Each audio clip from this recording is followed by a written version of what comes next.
All right. Here we are. My apologies for the last subscriber Sunday. Life was lifing.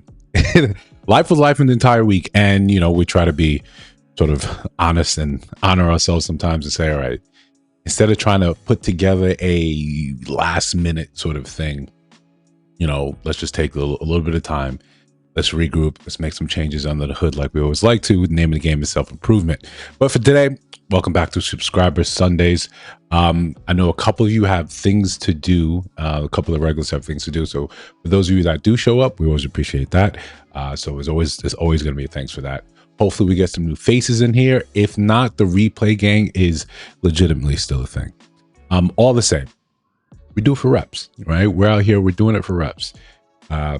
So again, we're tourists in a lot of these spaces, right? Also, shout out to my siblings and my niece, July birthdays. But we're tourists in this space, right? If you guys, saw the main topic, we're talking about tricking.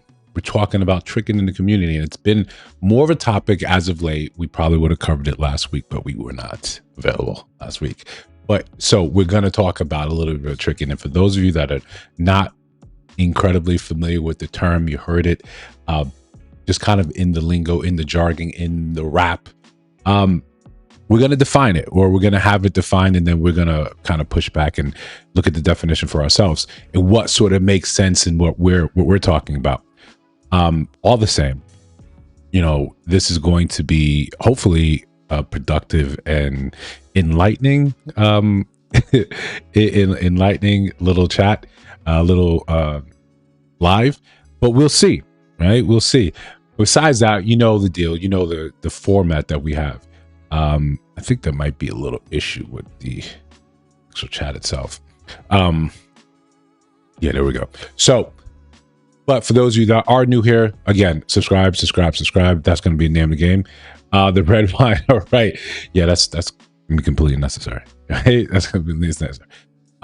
Also, if my mom's actually watching, forgive me, some things might get a little out there. But besides that, afterwards, if my siblings catch word of this, I expect pictures of my niece when I had a birthday celebration. That's the tax. But again, you're new here, so we know the format. We got Love and Money and Crashing Out, which was the fan favorite. Agree, disagree, and then we're going to get into the main topic. That's the usual lineup. But because a lot of us are tourists, because if I say something like Woo Lady, I know there's a couple of people in here that aren't going to have any clue what I'm talking about. I want you to get in the right frame of mind, the right framework. So instead of going straight into Love and Money, we're going to have just a little bit. Right? I'm just going to give you a little teaser, and I want you to keep it in mind. Essentially, Woo Lady is she's in Miami. She's a proponent of tricking. Right, of you using men for their money, for their resources in a very overt sort of manner. This is unfortunately more of a common thing that we see sort of, propped up in the Black community, where this is looked and is favored, and it's part of the music. Recently, Young Miami, her song "Spend That" came under some fire because it's like, it's encouraging people to do a lot of this spend that, right? So this is sort of one of the bigger problems. Are we looking and saying, is this something that we put together, we propose that we should be doing in the community? Because unfortunately, a lot of us, too many of us, are very, very simple-minded, right?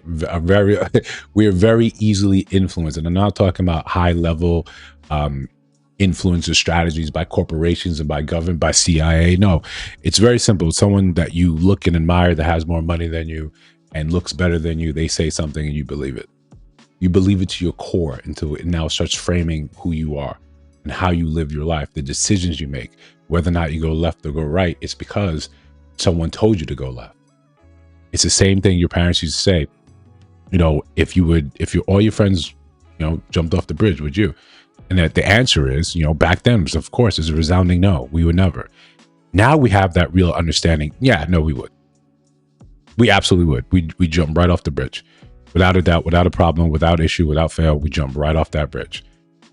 We're so easily influenced. So we need to, if we're not going to be able to solve that, if we're not going to find a way to go in and curtail some of these sort of our inability to fight back on these things, to reason for ourselves, then we have to police what we're actually consuming. That's always been my stance. That's a position I've typically occupied on a lot of these. What you consume ends up being what you end up regurgitating. It gets into your pores. It gets into your very being. So when you're surrounded by misogynistic content, misandristic content, what happens over time? Right? It's just a function of time. Eventually, you start emulating those very same things. But again, right? I know my mom doesn't have a clue who Lady is. My sister wouldn't either, but I think she's at the party. So here's a quick little snippet where you just can get a look. This is what we're actually talking about here. So ladies, when you go out with a trick, you always test their pockets. You be like, okay, for example, if a nigga keep asking y'all how much is it, he don't fucking got it. A nigga just shut the fuck up and sit down. My Miami niggas don't even do all that talking, do all that rapping. So for example, you're gonna walk around, you're gonna start picking up shit. And even if they roll their eyes and complain, still make them force themselves to get in their wallet. It's ugly as fuck. And one thing about me, I'm not like a greedy type of girl. I don't sit and just grab anything. Like, I don't give a fuck about a lot of shit. So for example, all these shits I'm looking at ugly as fuck, but come on. The shade is a cheap ass bitch. The shade is cheap. Yes. You have it? Come on, come on. She has it. Oh my God. She has it. She has it. She has it. Wait, what's it? She has it. Do you need a sock? Huh? Yes, I need a size. She has it. What happened? She has the size. You should give him the shoe so he can bring it to me. Yeah. I'm Cinderella, he's the frog. Hey, thanks. Yeah. Okay. Here you go. Here's one. Let me. Yeah. The laces are like really tight because it's brand new, but. Get on your knee and hand me the shoe. Oh. That's what tricks do. Oh, Yeah. you want to put it on? No, you gotta put it on. Just hand it to me. Oh, okay. Thank you so much. Yeah, you can get up now. Get up. Go sit. So yeah, that's essentially what it is. that is essentially what it is. We're gonna have a more comprehensive definition later on, but I want you to keep that in mind. That's your introduction to Woo Lady. For those of you that don't know, that's who she is, and she's an advocate of. She'll have lives where she's telling young women, she's laying out the game of how to go to Miami, how to fly to Miami, how to find men that are going to trick on you. And that is now the deal. Yeah. Yo, thank you for that save earlier with the video with the subtitles. I appreciate that. But yeah, this is what is part of the culture. And we never just look at or we pay attention to some of these people because the amount of attention they garner, the amount of young women that go there and say, I want to learn, I want to study at the feet of the master. And then they will take themselves to Miami. They will take themselves out there and then think that this is going to be how the game is. It's the same thing with OnlyFans. You see the highlight reels. You see the people saying that it's working. But you never really had a way to stress test these things for yourself. But what happens? What could potentially happen? You go there to these places. You go to Miami. You think you're part of this sort of tricking culture. You don't understand the quality of those men that engage in that sort of behavior. Then you sort of walk into situations where you probably should never have been. Old country girl from Ohio, and now you're in a big city in a room with 10 men, and you're like, how did I get here? Well, because all that stuff that before, it sounds good. You listened to it. You thought this made sense. You thought this was how it was supposed to be. Reality ends up being something stark, something scary, something dangerous. And even if you just get into that life, even if you just put your foot in, enjoy it for a bit, when you walk out, you don't understand how this sort of damage accumulates on you. Just like you've been living with that thumbtack under your foot to the point it's numb. You don't know that's gangrene. You don't know that you're poisoned. You don't know that you become septic because every day is just a little bit. A friendlier analogy would be just like when you're losing weight and you check the mirror every day. You don't really see your progress, but you go and see a friend. You go out, you go buy new clothes and the things fit better. Your friend says, wow, what have you been doing? Well, you don't notice your changes because you see yourself all the time. You don't see the incremental changes that over time add up. Same thing.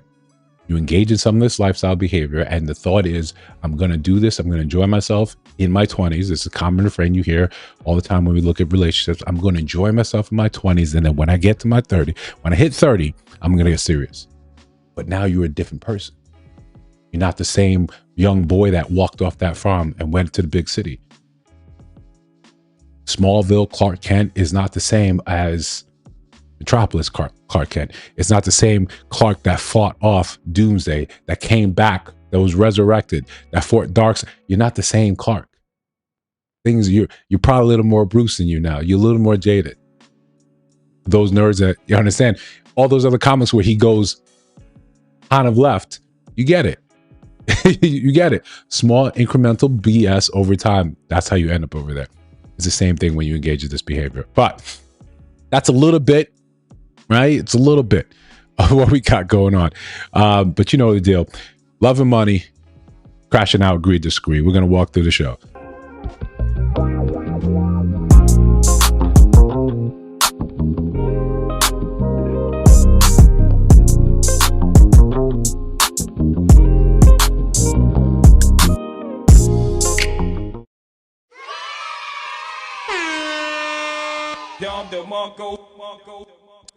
All right, listen.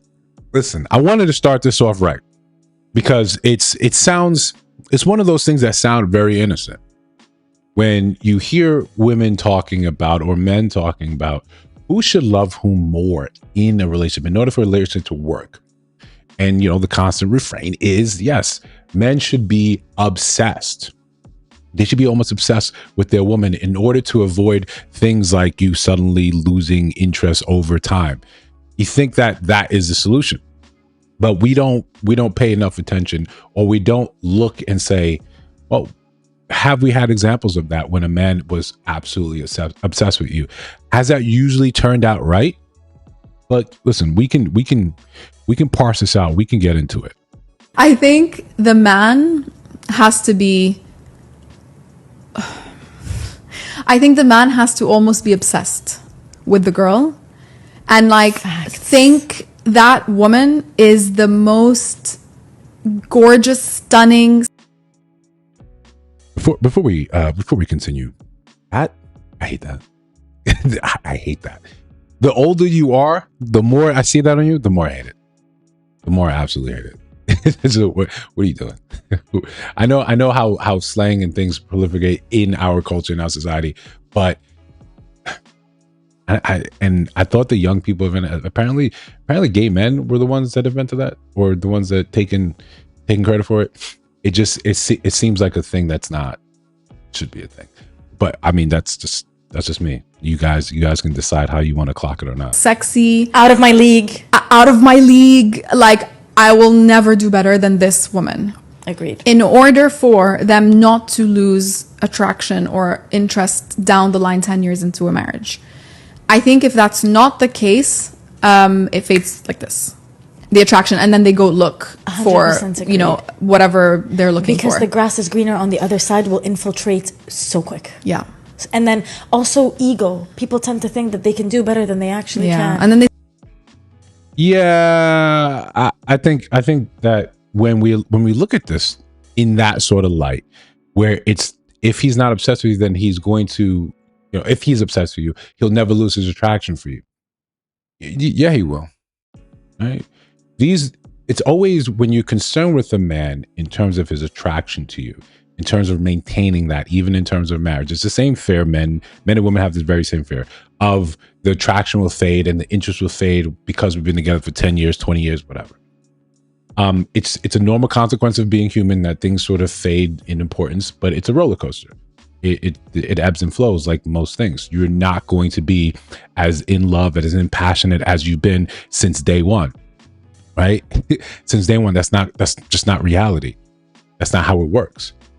But what happens is the attraction, the physical attraction I feel for you, when I first see you across the aisle, when we're looking over pasta and we're deciding, which one you're gonna get, which one am I gonna get, and then we engage in conversation, that raw physical attraction that will fade. But what's supposed to replace it? The long-lasting type where I fell in love with your spirit, your character, your person. That is what sort of wins the day, right? That's what actually sustains you. It's not the physical, just I can't keep my hands off of you. No, you do the same things we do, right? In the bathroom. And sometimes what we do in the bathroom is not sexy. It's not beautiful. You're not always going to be super attractive to your husband, to your boyfriend, to whomever. The curious thing is that the solution is always an external one. The solution isn't saying something as if, hey, you can be one of the most physically pleasing specimens ever to walk the earth. And there is a man that is tired of you and no longer wants to touch you and no longer wants to take the time to sleep with you, to court you, to do any of that, because he got tired of who you were. And believe it or not, if we don't like you, like you, we've only got so many like genuine, right? Genuine times we're going to have sex. We're going to look forward to it. On a long enough timeline, if we don't actually like you because either our relationship has broken down, we're not compatible, we're not nice to each other, being with you is sort of like walking on eggshells. Yeah, I'm not going to be aroused with you outside of when it just spontaneously happens because, hey, my man, we're just like you when you're in relationships or you're in marriages, these long-term things, and men are always the ones complaining, well, we don't have enough sex. But what happens when women start to complain we're not having sex? Because he's not into you. Not that he's out there cheating, not that he's out there he's just not into you because you're not a nice person. That happens. That happens. Part of the issue is that we have this constant refrain that men are just, dogs, that they only want one thing, and that's a constant refrain. They only want one thing. So you can plan around that. But men aren't constants just the same way women aren't constants. At some point in time, if you don't have any character behind you, well, eventually he'll get tired of it. And that's absolutely normal. That's not a shame. That's not a dig to the men. That's just how it is. Now, to the obsession part, right? You've had guys obsessed with you already. Probably. Most of you have had guys obsessed with you. In the DMs, talking to themselves for 6 months at a time.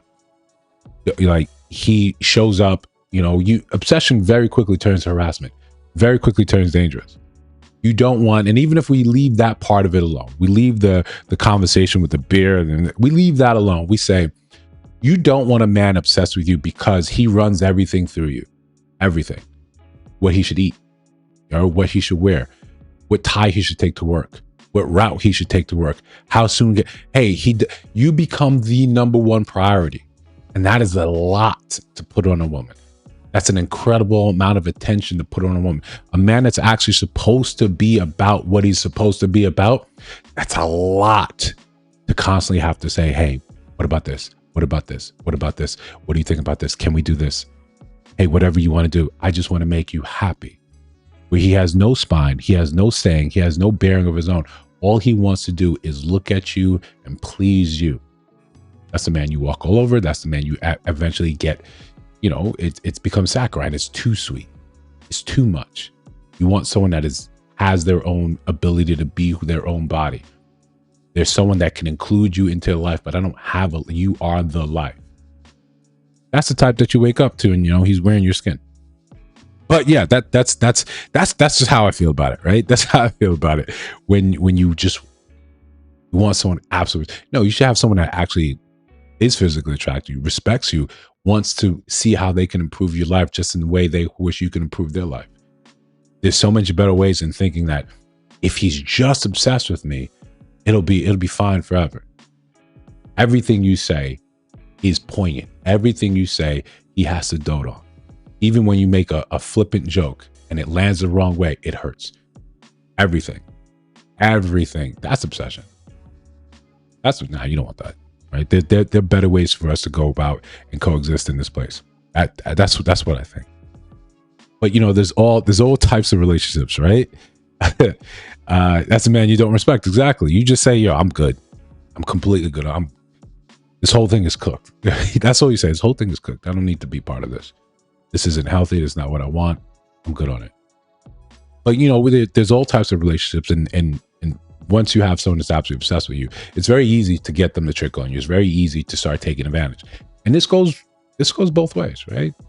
There's sometimes men try to pull the wool over women's eyes, and sometimes it's it's effective, and other times it's not. But as a quick aside and a little lead in, one thing my mom told me, and if she's watching this, shout out to my mom. One thing she told me earlier: don't you ever co-sign for anyone. Like, don't you ever co-sign for anyone. And I think that's actually solid Money Mondays advice. When I'm dating someone, I want to know that I can trust them and they trust me. Sarah has like some intense trust issues. I've been trying to buy a new car, and I don't want to get into all the finances on the radio, but Probably my credit not. isn't exactly the best. So the dealer told me that like I need a co-signer to get in this new car that I'm looking at getting. Okay. And when I asked Sarah to help me out, she said no. I feel like if I can't get your trust on something like that, how am I supposed to have like an actual relationship? Well, Now, if that's not a worthy attempt at gaslighting, right? Whoa. I've known you for 3 weeks. You wanted me to co-sign on like an $18,000 loan after knowing you for 3 weeks. That's insane. That's $6,000 a week. That's $6,000 a week. big ass, man. you were willing to trust me God. with your body. Oh, You literally just said you wanted to hook up that night, but you're not willing to trust me with something like this? excellent deflection. Well, let's take notes. All right, take notes. That's it sounds like a terrible human being, but take notes in terms of just reflecting. Right? Yeah. Just getting from the knees right there, man. Oh, shout out to my sister. Always stop the party for my siblings, right? Also, I said earlier, I expect a bunch of pics. I have a friend who co-signed for Fool's car after a month of day. Oh my gosh. They say fools born every day. My question is, how come I've never met these people? Right? Oh, we're gonna talk later. We're gonna gossip on it later. Yeah, how come I don't come across these people? Just out and out foolish. The people in my life, they all tend to be competent. They all tend to know exactly what they should and should not be doing. I don't have enough. I don't have the fools in my life apparently. But yeah, that's it's a good thing. It's a good thing. Yeah, I think that's a fair thing. So moving on. There's always been something that I've been rightfully curious of, and in having this channel up for a year, come across a couple of things. There's always that one thing that never really made sense to me, and I hope that someone can make it make sense, because not that I'm losing sleep over it, but we're getting there. It's when we hear about all the standards that are important that women have for men. And we understand that. Or some of us, we just sit there and we accept that's the cost of business. That's what it's supposed to be. But then we'll have a story about, yeah, there was just a bum. Just a bum, a homeless guy. I don't know what the numbers is, what the ratio is, what type of game homeless men are running with, but a lot of us need to take notes. Hi, Robin. I've never told anyone this, but when I was in college, I used to walk to my school, and it was about a 15-minute walk from my apartment. I once saw a handsome, tall, skinny, homeless man. Emphasis on tall, right? They all seem to be tall in these stories. I'm kind of scared of where this is going. Sitting down by the street, and he asked me for some change, and I said no. He then smiled and looked at me and said, "Do you want to suck my dick?"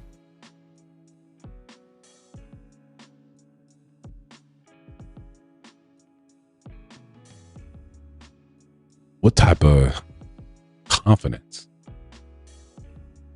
What type of confidence do you have to pull a move like that? Is it that I got nothing to lose? That I'm on the fringes of society already? That I'm uncancelable? What is it? What is it? Can you bottle it? Can you put it in pill form? Or maybe make it into a peptide? That's situationally, that's got to be top 5. It's got to be top 5 boldest moves I've ever heard. Ever. Just ever. You got any money? No? Moving on. Immediately moving on. Bold. I didn't know what to say at first, but I ended up saying, "Where should we go?"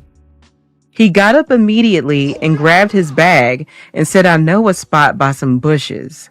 We walked over. I know a spot. Of course you know a spot.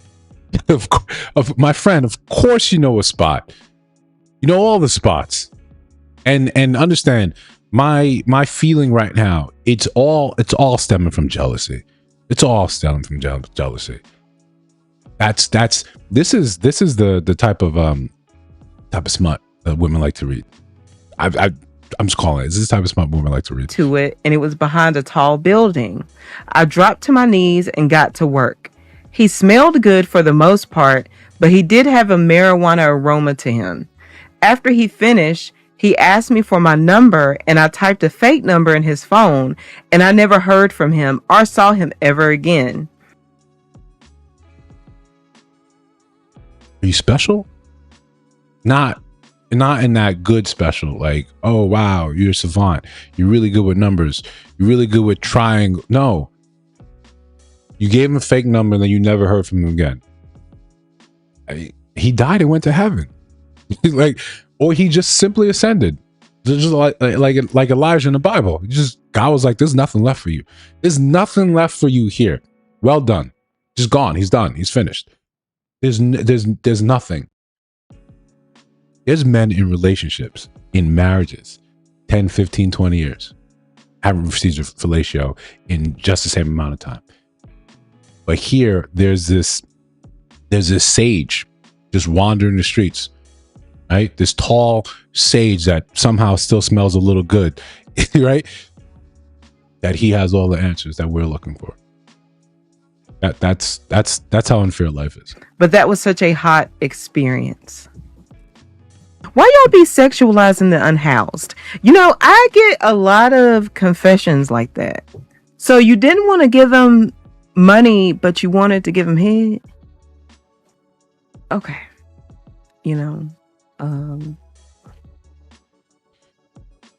fair question. Where do you go from there? Right? Once you did it the first time, like that rush, that feeling, like where do you go from there? Do you drive by that spot every time and just kind of like miss him a little bit?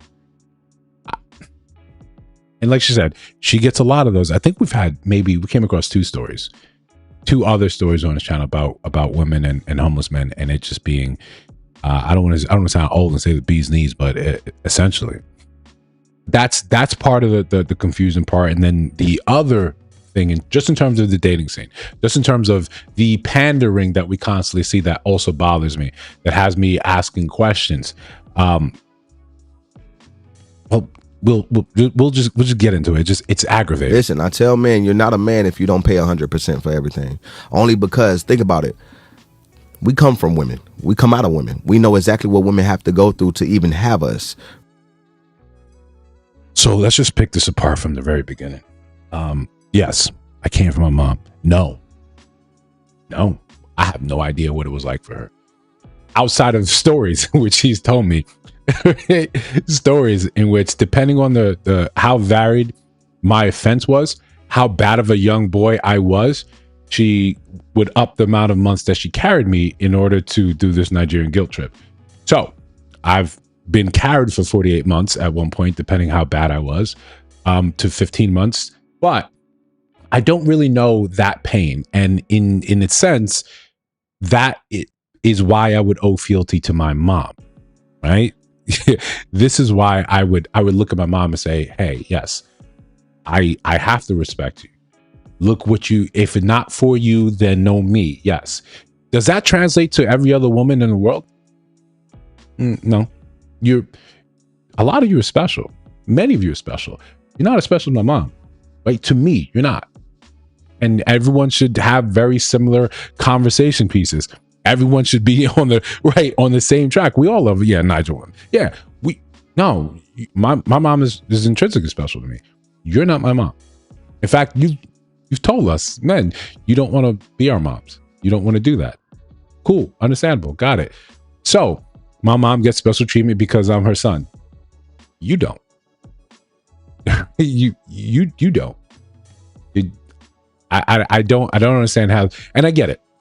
When you're just in this space where you're pandering, you want to say the most outlandish thing and then tie that and why you should be paying all the bills, why you should pay or financing a woman's all the bills. And for those of you not familiar with who he is, I forgot, Poppy, I don't know, Poppy something is in his name. And he, professed to paying all the bills and doing all that. And his wife still left him, still filed for divorce. Right? So to treat any woman that you deem yours as less than is crazy. Think about it. You want a woman to go out there and work a job. We don't even want to work a damn job half the time. We get tired. Imagine a woman getting the same bullshit at work that we get.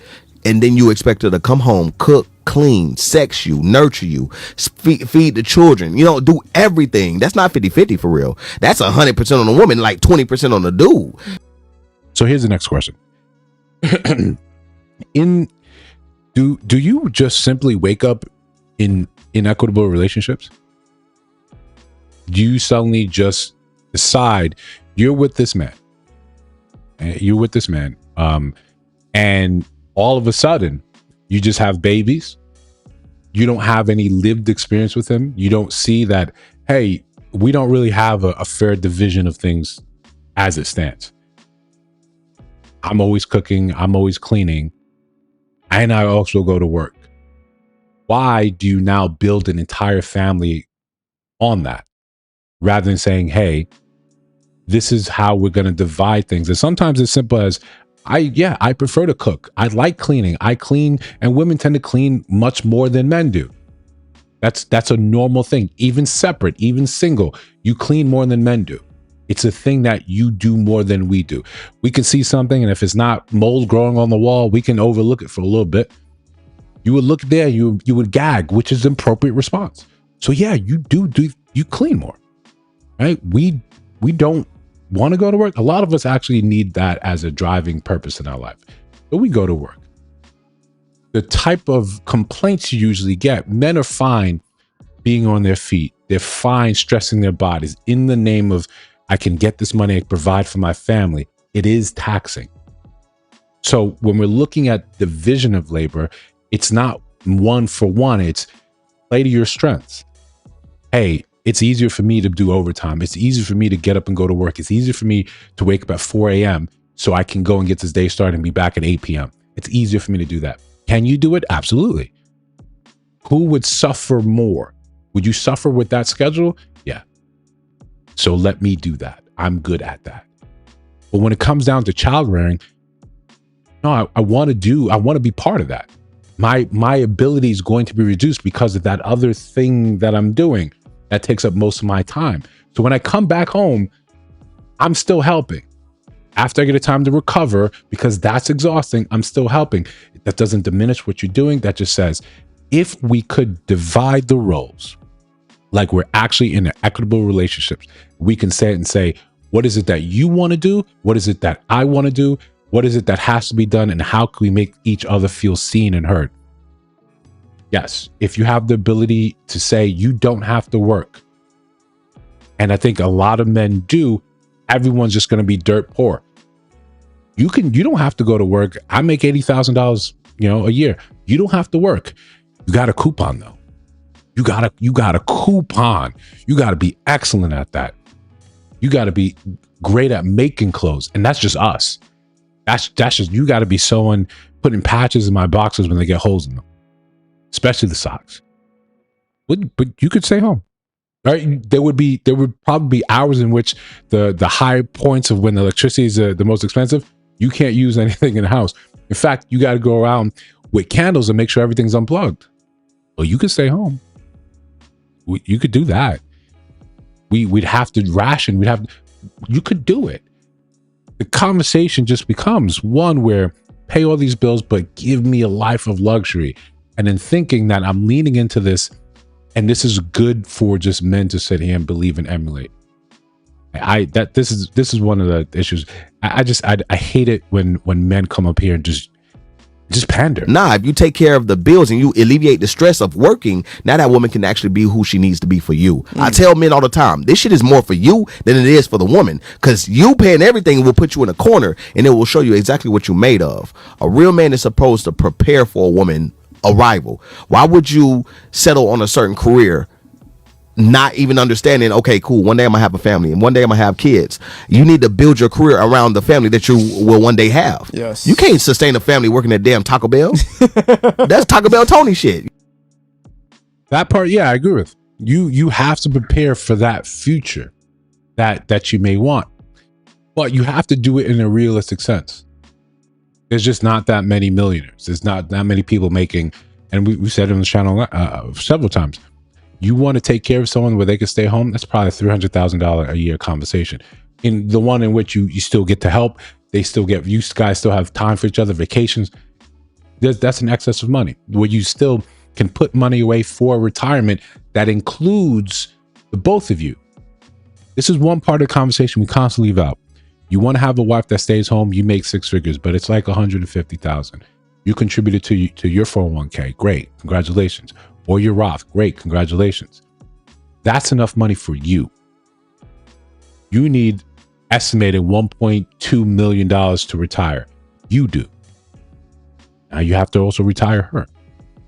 That's also, if you guys have kids, putting them in school or at least giving them a leg up in the right direction. That means you have a larger house. Larger means more expensive. You have to pay down that. So it's not a simple conversation as, yeah, you can do it at 80. No, you're going to need excess funds to make this thing happen in a true sense of the word. It's an expensive endeavor. And then throwing that out at people who, statistically, most of us are not going to see past $50,000, $60,000 a year. The majority of us are not going to see that. So when these conversations start getting inflated and out of touch, what we're simply saying, well, if you cannot afford it, if you cannot put these ducats together, no marriage for you, no woman for you. Okay. The effect of that is very simple. People just get disenfranchised. They become disaffected. They say, okay, I'm not going to make that much. I don't have it in me to make that much. I don't have that killer instinct in me. Not everyone's going to be cut up for sales. Not everyone is out there ready to cut their teeth to stab someone in the back for that promotion. Not everyone is. No, people get comfortable. The world is not full of entrepreneurs, even though you'd like to pretend like you are. It's not. So when you have a mediocre living, you have a mediocre life, and that already tells you, the world already tells you, you can't have someone. Okay. Okay. Even look at it.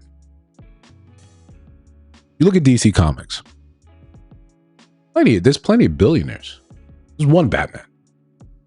Not everyone is going to say, let me take this and let me go fight crime. No. Some people just say, I'm just taking this money and continuing business. Hey, I don't have that thing to put me over the edge. A lot of people have no interest in being Batman. Have no interest. They're fine going to work 9 to 5. They're fine having a little slice of their own happiness. They're fine with that life. And I think there's a lot more women that are fine with that life. But when we focus and we have these, especially men, come on and start spewing some of this, like we said earlier, like we alluded to it earlier, you start internalizing it and thinking that this is how things go. Especially when you check those comment sections, you see the amount of women in there saying, yep, that's right. And why wouldn't you? Someone is telling you there's a man out there that's willing to eliminate all the stress from your life right now. That sounds good. It sounds good. that sounds absolutely fantastic. But the reality is, it's going to take two people to make a lot of this move and shake. But it's not a guarantee just because it's two people. And when you have a felon with more sense than you, something's wrong with you. I told you when I was in prison, don't tell me you're not going to do. Mm-hmm. So if you didn't pay my fines, that's fine. I'll deal with everything when I get out. But if you did take care of my fines, tell me it. But you still didn't tell me. You still lied to me. I said, listen, I don't need you when I get out. I want you in my life. Oh, really? All right? I'm $42,000 in debt and I have no money. And yet you're sitting on $6,000 having offered to help You pay for have moving. $42,000 in debt for what? Because you own 2 cars and a brand new house? Did I brand new house. Did he say something wrong? Just watch your reaction. This is also a class at gaslighting. Oh, yeah. Who's? I got $200 credit card and it's got $1,000 in debt. How the do you do that? That's like you should be in the up Olympics. Like you my credit score. You steal money from me. I mean, you're pretty much like your mom. You stole money. She stole like money my from mom? you. You want to talk about moms? Yeah. The deflection is incredible. Right? You overdrafted my credit card past its limit. I don't know how you did that. Right? $42K in debt, 2 cars and a house. And now you harp on that one thing. My mom. Right? Okay, you know what? You can have this because you're married to yours. Do you think this is enough to pay back my credit card? I don't know. I'm gonna try. Maybe I can pay back some of the debt that you gave me. Oh, why you spill it like that, bro? I hope you have a good time finding your way home.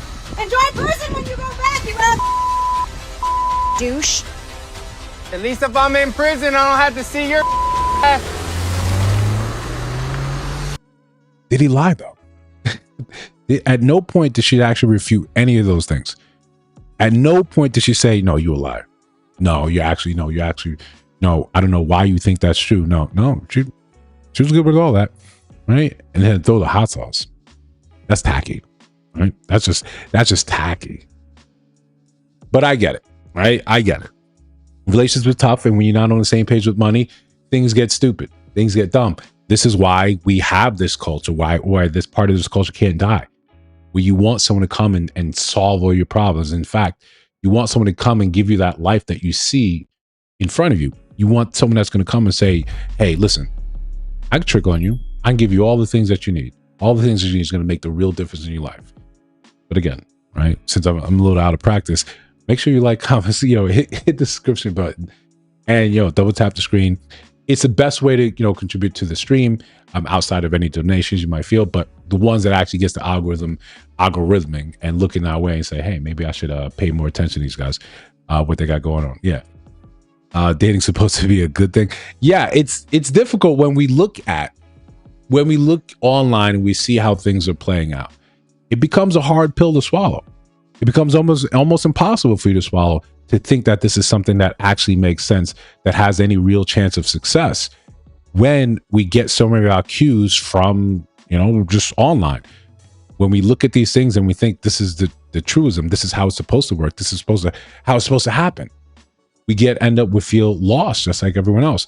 In fact, shameless segue, shameless foreshadowing, we end up crashing out. I got road rage, been burning rubber so reckless. I'ma crash out. I got road rage, been burning rubber so reckless. I'ma crash out. I got road rage, been burning rubber so reckless. I'ma crash out. I got road rage, been burning rubber so reckless. I'ma crash out. Got 100K on my wrist and my.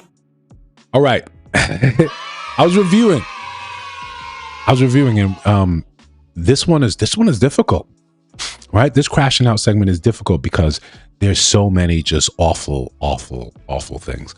And usually if I had everything working at the same time, my little chat is giving me a little bit of trouble. Where my messages can pop on the screen. Give me a little trouble. I gotta look into that later. But we'll start it with we'll start gross first. Right? We start gross first. So for those of you who don't live on a rock, you understand Uber came, changed the game. Then Uber Eats said, you could be even a lazier POS. I'll get the food to you. And then we added ways for you to communicate with your Dasher, with your Uber driver, whoever's in charge of picking up your food. Do the same thing when you order your groceries now. You can have little notes, you have little chats going back and forth. A lot of times, depending where you live, what Uber will even do, they'll translate. They'll translate if someone speaks a different language. They'll translate language. Say, hey, yeah, this is what the person's trying to say. It's look at us. Look at us in the technology and where we are. But there's always room, right? There's always room for us to be nasty and freaky humans as we are. But again, subscribe to the channel. Someone who is an Uber Eats veteran, like I'm telling you, I used to work 60 hours a week before I had a job, like a stable job out here in Atlanta, and I used to get orders like this. But let me tell y'all about a story where I just got the most outlandish message where it made me want to stop driving, because I'm like, yo, what kind of creeps am I delivering to? Okay, so this was a $78 order, as you can see. So I'm like, all right, something got to give. What's the catch? Order off regular. Hi. Hey, what's going on? Not much. You? Dropping this current order off. And then I said something about scooping yours and I should be on the way, right? Whoop-de-whoop. Regular shit, you feel me? And this is when shit started to get crazy, bro. I said, okay, can I ask you a request for my order? Of course. What makes you, nigga wanted me to add my specimen inside of his beverage. He wanted me to bless the beverage with my semen. Now, outside of it just being Atlanta, right? What are you supposed to do? You ask for extra tip before you put your tip in there? What do you, do you report this?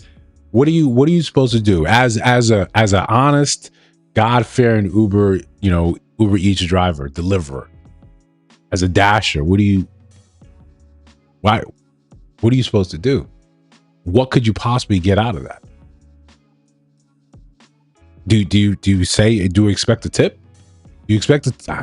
Listen, I don't understand what kind of vibe he was on, but hey, look, when I tell you I dropped that order off so fast and hit the jets, I booked it back to the car because we don't know if we was fucking with a big black demon. I don't know if this was a man or a woman, but if it was a dude and he got a hold of me, I'm small, like, nigga would have had me, it would have been over. Like, so like, this could have been a setup, you feel me? And this is why I feel like DoorDash and Uber is dangerous for women out there, especially because you're dealing with creeps like this. Can you add what?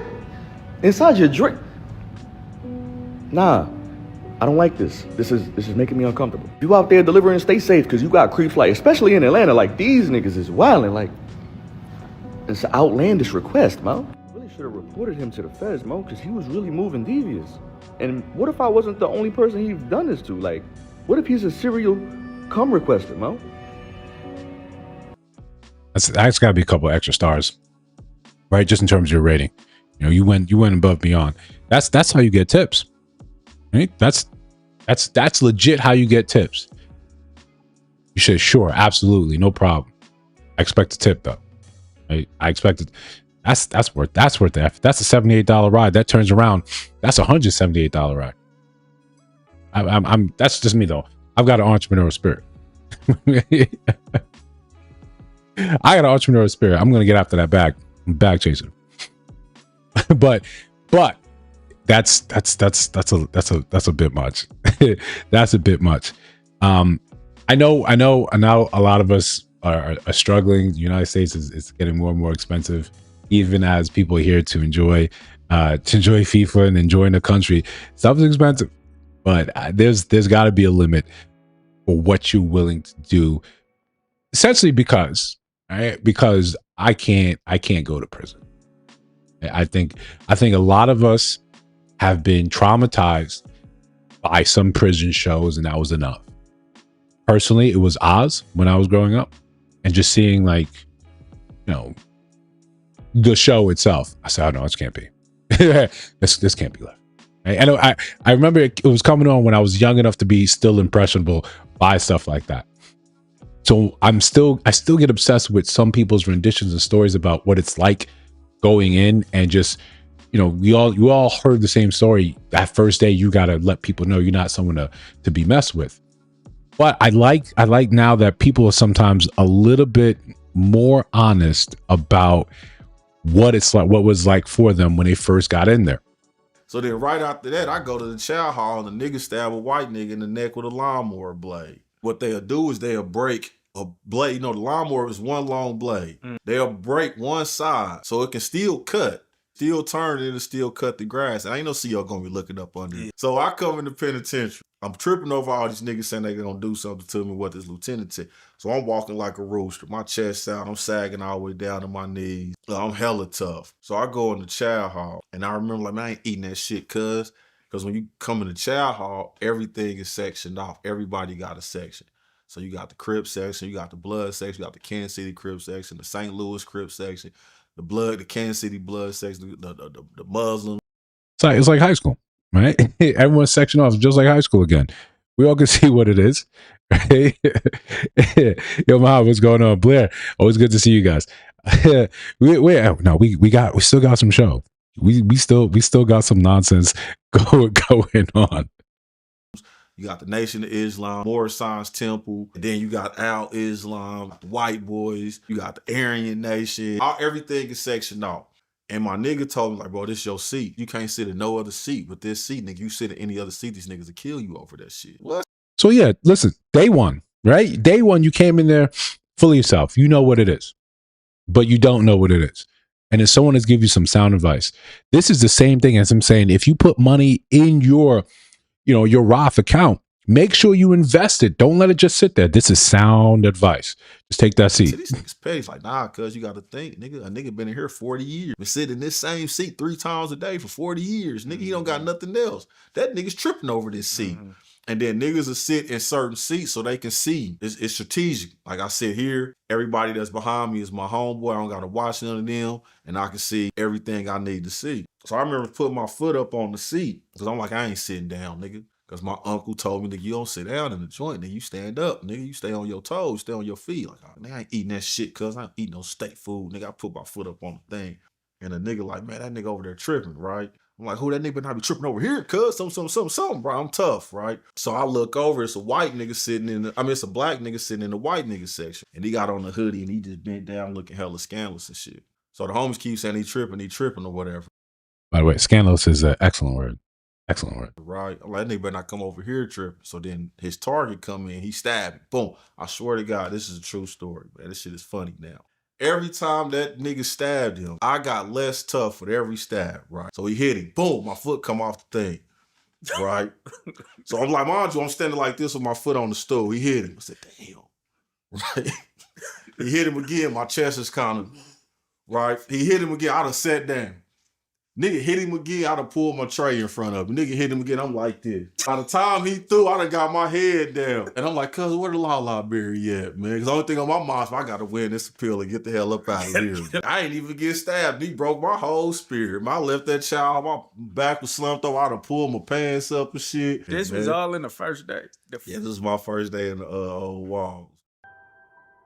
Now, if that don't tell you exactly what you need to... Listen, I know some people in the chat, they were thinking about, it's about time I commit a little bit of crime. This is a perfect reason not to. This is a perfect example not to. Perfect, right? This is why we're on this side of the law. The only difference I think I would have done would have been me. I'd have been crying. I just been straight up crying. This can't be it, right? But we can understand that there's situations in which you find yourself on that track to prison. And sometimes, we'll keep it humorous here, but a lot of times it's probably the most, it's that passion, right? The heat of the moment and the heat of passion. You find out something so dastardly, you have to crash out. You absolutely have to crash out. But sometimes it's absolutely your fault. You're part of the problem. So you should also kind of have that ability to take a step back and say, what did I do to contribute to these problems I'm having right now? But listen up. My husband came home last week in a worrying state. He asked to talk. This is when he explains to me, I have a mistress and she is pregnant. Oh. She's threatening to tell you everything if I don't send her to Europe. I'd rather you learn it from me than her. Baby, please forgive me. My problem is that I don't know how to tell my husband that his mistress is a liar. I know this 100% because my husband's infertile, but he doesn't even know that himself. If I tell him the truth about his mistress, he will know on the same occasion that our 2 children are not his. What a conundrum. What the hell are you supposed to do? What are you supposed to legitimately do? Right? I mean, not for the wife. I think it'd be weird because you probably take the news of him cheating on you. You almost have to be affronted, be upset, as if you're not holding on to these terrible secrets as well. It's DNA test, right? Just DNA test.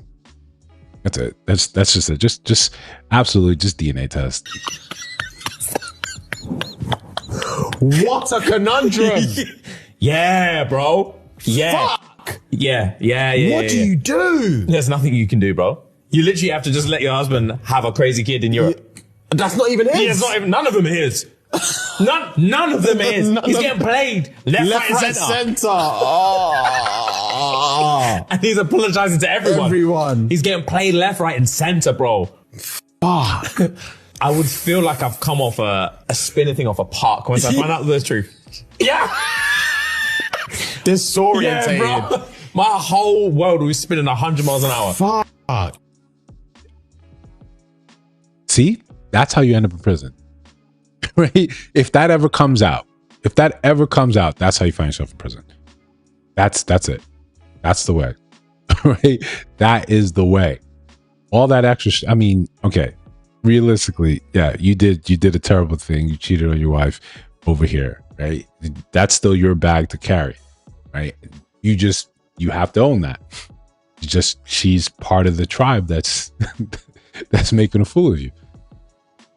Again, you should, at that point, you just need to brush up on prison etiquette, what you're supposed to do, what not to do. For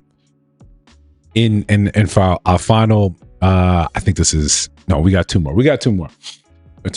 I want to keep it. I want to keep it still on the trouble with the law theme. But there's sometimes, right? And we would love radical honesty. We would love it. But sometimes, maybe it's because of drugs, maybe it's because of personality. When people are just flat out sort of honest, sometimes it gets absolutely hilarious. But the moral of the story is like drugs are bad. Drugs are bad. I just met the nigga. The nigga was doing 90 miles per hour. He ran 3 lights. It wasn't me. 3 lights. I thought we were good, but the Lord said after the 3rd one, someone gonna be coming through. Okay. The nigga was running lights. I thought I was gonna die, but me, Jesus Christ himself, can't never have that happen. So where were you at? Passenger. I was in the passenger seat. Of what car? The one underneath the fucking other car. He was racing the nigga, and the nigga saw us almost die, came back, and was like, bro, what the fuck? Because I was like, tell me what happened. He was like, he was racing me. I don't know. I'll be on my phone. I was looking at a bitch OnlyFans or something. I'll be on my phone, and then the nigga came back and was like, bro, are you okay? Like, I just met him at Chateau Lanes. I should have rolled with my girlfriend, but the nigga said he had drugs. That's why you don't do drugs, kids. Nigga told me he had ketamine. Oh, you should have turned it off. Smart. Nigga, why is you going 90 miles per hour? Yeah, you should have turned that off. You should have turned that off. But we love when people just open and honest. God, I shouldn't have left, man. Yeah, I was on OnlyFans. But you can't really deny, right? If he's talking about, that God damn, passenger seat of that one on the bottom, and you just good. Yeah, God got special plans for you.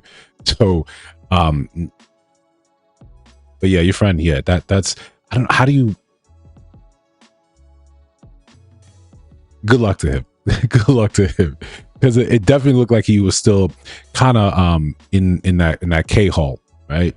That's what you call when you're on ketamine and you sort of get that vacant, sort of depressed feeling, K-hole, right? We learned something today, so that's a. So of course, wrapping up, crashing out. This is how I think most of us feel when we keep hearing about, you have to pay for my care, my nails, my maintenance. When we haven't even really met, when we haven't exchanged more than casual greetings. This is, I think we're getting to the point where most of us we're fine crashing out. Your nails and your hands, are they done? Have you paid for them? Did you make sure that they were done? Because I just met her. What do you mean, am I paying for them? I'm broke. I am broke.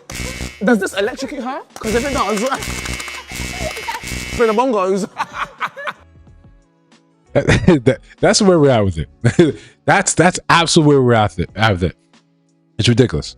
This is absolutely ridiculous. And to get on a soapbox for a quick minute, a lot of this simply comes from you adopted this train of thought. You heard it somewhere, and now you simply think this is what's supposed to happen. But those of us have the ability to look at it with just a little perspective. You all look like fools whenever someone just goes along with the trend. You see someone, oh, there's a trend on TikTok, and then you see everyone jumping on and doing the same thing.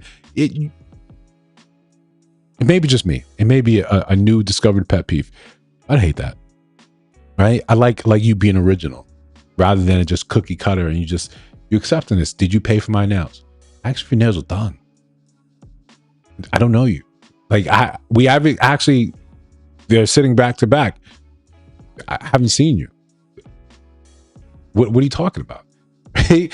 Next we're talking about, you have student loan debt. Are you paying for it? Okay. Right. Okay. That's how I end up crashing out. But these are some of my pet peeves, that I have. Some of those also is why I don't have like 10,000 subscribers yet. But that's a different thing in its entirety. But if you are here watching it, you are on the sidelines, you are keeping quiet, subscribe to the channel. Whether or not you agree or disagree, shameless transition.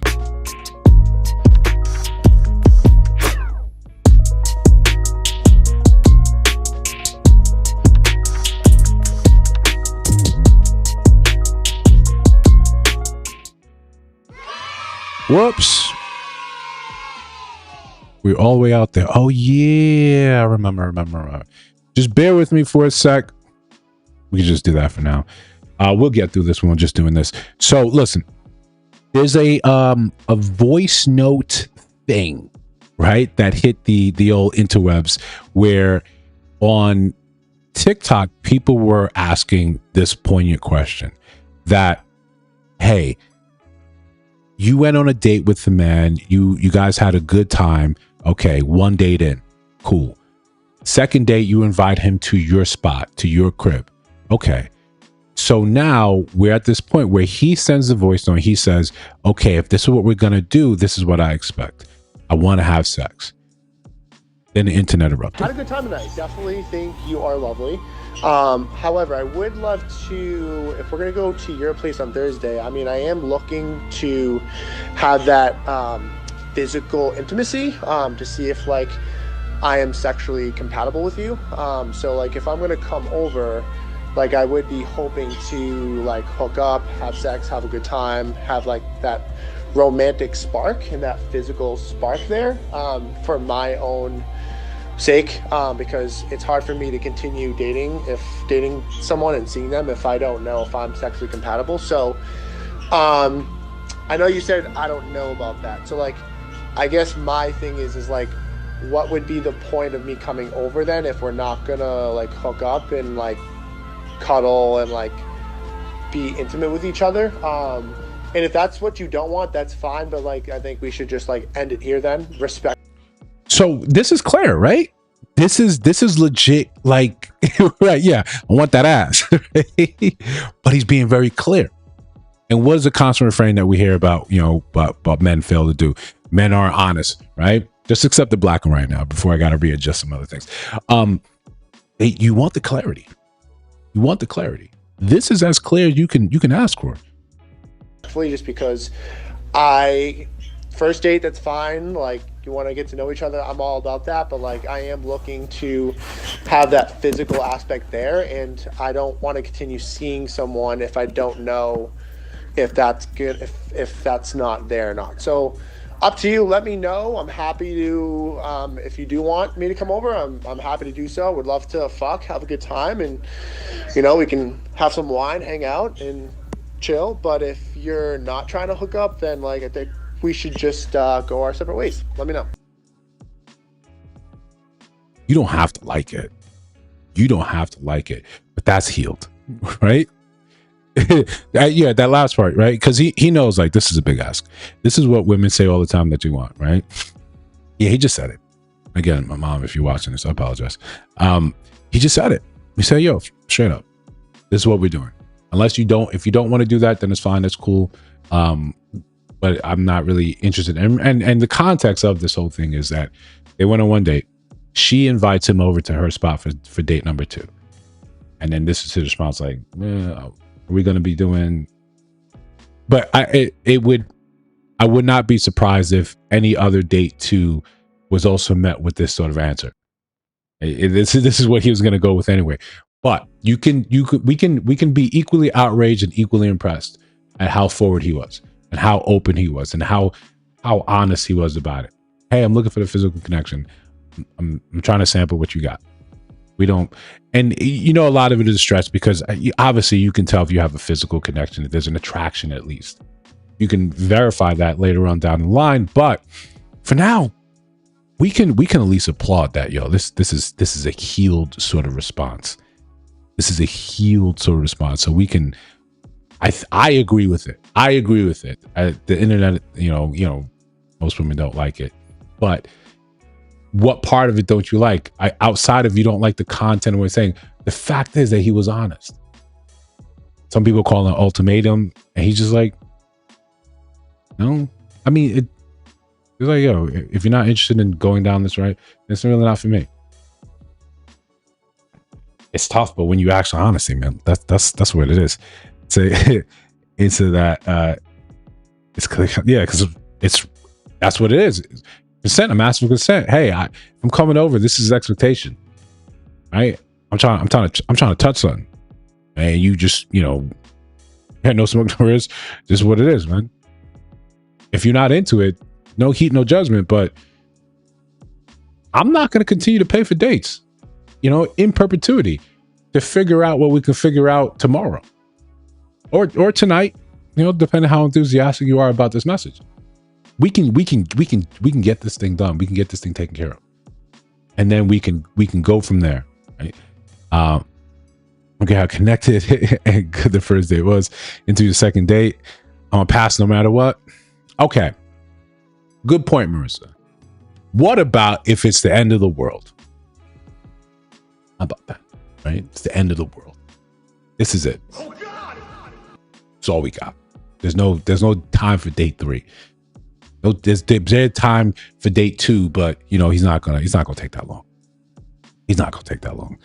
But listen, yeah, I in how honest he is, I like that. I approve of that.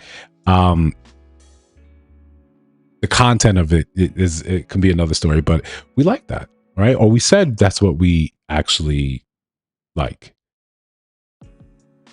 Anyway, we'll move on to the next one. You tell me if you agree or you disagree with this one. I found out I'm related to my girlfriend, but I don't want to break things off. Would I be the asshole if I ask her to reconsider? I found out that I, 19-year-old male, and my girlfriend, 18-year-old female, are distant cousins, at least fifth cousins. I, of course, told her about what I had found, and she wanted to break things off. A reasonable request. It's a reasonable request. Fifth cousins? I agreed since obviously it's wrong, but I still kept trying to justify it in private. I found myself searching up, when do you stop being related to your cousin, over and over, and to be honest, I don't even think it's that bad since we aren't actually blood related. Yeah, if we're looking for this, right? And I get the idea, right? Genetically, there's no issue with us being together. There's no blood between us. There's no risk of that. And even, in terms of incest, that doesn't come up until it's still, you have to have multiple generations of it. The problem with that is very simple. Everything I just said is not sexy. None of it. Yeah, we're cousins. Technically we're family. Technically this is bad, but there's no genetic, issue. Our kids or great grandkids, they're not going to be deformed or anything like that. None of that is sexy. None of that is romantic. You can't really sell that. I don't want to break it off. I still love her, and she's the best person that has ever came into my life so far. I don't want to lose her. No, I don't want things to change at all. I regret telling her and not keeping it to myself, and I'm not even disgusted by myself for regretting. I'm mourning for what could have been, and I feel like I might cry over this. I just want her back. I don't want to end things just over something so stupid in my eyes, or not even related genetically. But gosh, this must be so disgusting to her. We haven't done anything physically yet, but I'm sure she's traumatized by the way she felt from me all these months. She actually tried to justify it earlier, and I admit, I got happy and hopeful. But then she shut her thoughts down, saying it was fucked up. So yeah, I hate this. I just want to go back in time and take back what I said. Would I be the asshole if I asked her to reconsider? Yeah, just leave this alone. You're also 19. Everything feels super important right now. You're 19. That's a normal thing. Right? The fifth cousin thing, that you should have done yourself a favor, never even revealed anything like that. I don't think there's a real scenario where that's really attractive to women. Hey, look what I found. You know, we share this list. No, leave that alone. Right? Yeah. If they're intimate on a second date. Yeah. Yeah, you might. Yeah. I mean, he wouldn't fine with it. Right? But what if that just made it hotter? Right? What if that was just a bit, the little bit of nasty you needed to activate, and now you realize you got this kink, right? You got a cousin, fifth cousin or more kink. What then? What are we supposed to do? How do you reconcile that? How do you reconcile that? But again, the important thing here is, right? Is no right? Is no blood, right? Right? We all agree that because they're not actually genetic, there's no genetic issue. There's no issue. Then it's okay. So what happens when, you know, that category on P-Hub, when it's a stepmom? That's also should be fine, right? Outside of you sliming your dad, which is just terrible for you. This is a terrible thing for you to do. What type of relationship that you want to have? And then we had a little segment about that like 2 weeks ago, I think. But yeah, outside of that, terrible. On the last one, last agree or disagree, we have one of the quintessential issues that come up when you start blending families together. Discipline. What happens when you have to discipline a child, or better yet, what happens when they just simply lie and say you did something? Now, the reaction, the immediate reaction, we know. I think we can understand why a woman would first run to the defense of her child. I think there's a part of us that hurts when we see that, because we want to be important to you. We want to have that. We want to have that benefit that you would think that you know me, you know who I am. But there's instinct, right? There's instinct that becomes like, no, I'm going to now look after my child, even if the accusation is false. Give me the grace to understand, to sort of suss this thing out. That would be the hope. If we were all perfect individuals, that would be the hope. However, you know, what happens if your kid's just kind of a piece of shit? What happens if that kid has a father in his ear and the father's the one sort of egging this sort of, you know, this harmony on? Some people, you know, you give them grace, and some people, you don't have that. You don't have the time. And I think both sides are fair. If you don't believe what I said, you don't think I have the best interest in you and your child at heart, then I don't really need to be here. I think that may be sometimes a fair reaction, but you let me know. What do you think? My son claimed that my husband hit him, and my husband denied it. Now he wants a divorce. Oh. Okay.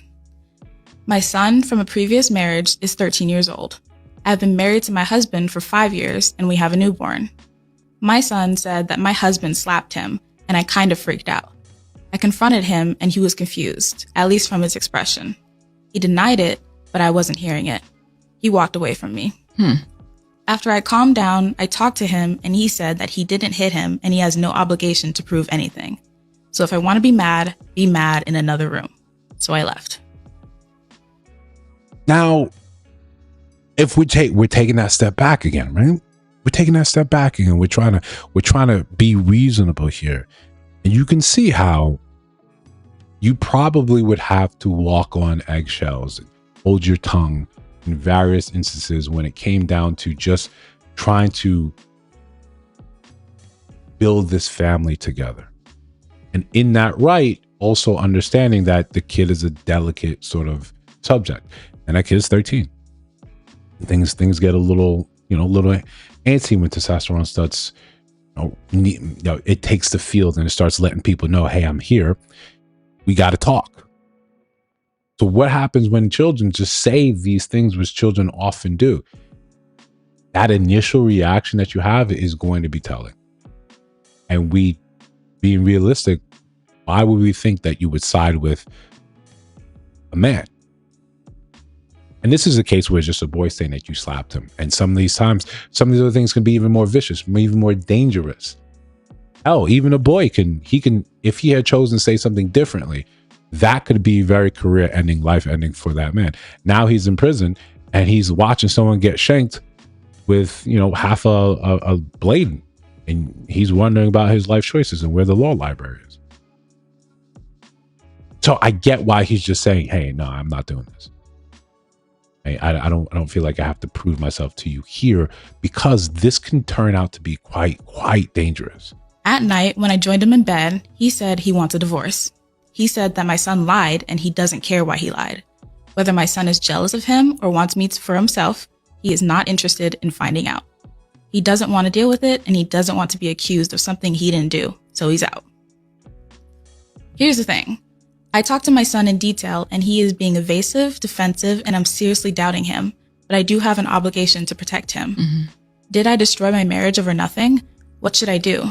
How do I know the truth? If my son lied, then I need to deal with him and I'm going to talk to him again to get the full story. But my husband, he just left. I was not going to leave him over just one slap without knowing the full story. He has never shown aggression towards my son or anyone. I would have tried other methods first. Is that bad? Am I a bad mom for not jumping straight to divorce right away? I've tried to talk to my husband, but he basically said that he doesn't want to be painted as a bad person. It's not like he can prove his innocence. So he would rather not wait around for another false accusation and just protect himself. I can from a man's point of view, right? Just from a man's point of view, I can sort of see that.